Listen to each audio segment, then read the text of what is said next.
Australia has a way bigger snowboard population than anywhere else in the world right now. I was a skier first. I grew up skiing. That's how I kind of got into it. I was lucky enough to go skiing as a kid, and then just loved it.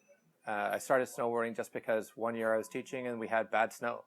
So I was like, the mountain kind of sucked to ski on, so I tried to learn something else. Tried snowboarding, loved it, and by the end of the season I got certified and could teach that too. I remember seeing Shaun White go up over your head, and you're just like, holy cow. It's just like such a wild feeling, seeing someone shoot 20 feet out of a half pipe.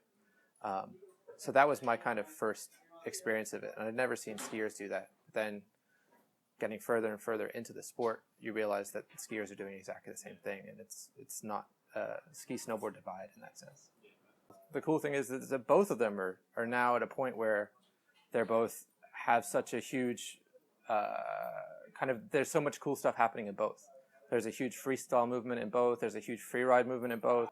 It's a sport totally based on passion. Don't do snowboarding if you think it's going to be easier or harder. Do whichever one makes you more stoked, and that way you'll want to continue with it even if you fall over a bunch. Got you, Dave. Come on, big slash, big slash, big slash, go! Woo-hoo-hoo! Dave Key belongs to the 90s boom generation of snowboarders. He's witnessed his demographics participation drop significantly, thanks to 9-to-5 jobs, families, and mortgages. Every person I went with on that very first trip that I became a snowboarder from, do not go skiing or snowboarding with me ever. Ever again. I've never been with them again. You know. Dave also understands the challenges in getting a young child on a snowboard. I've been forced to make my child a skier, but I am quite happy that he's going to learn both. I actually don't mind. I'm not going to push him into being a snowboarder as such. I want him to learn both, do both. One of the biggest hurdles to getting kids boarding until now has been the lack of equipment available.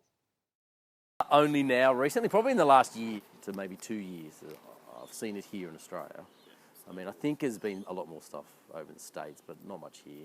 What Burton are doing to get kids to be able to be part of, instead of being ski school first, it's snowboard first from 3. I think that's a big change, a right step for them. Because otherwise they don't get, if they're forced to become skiers first, well then they sort of continue on being skiers.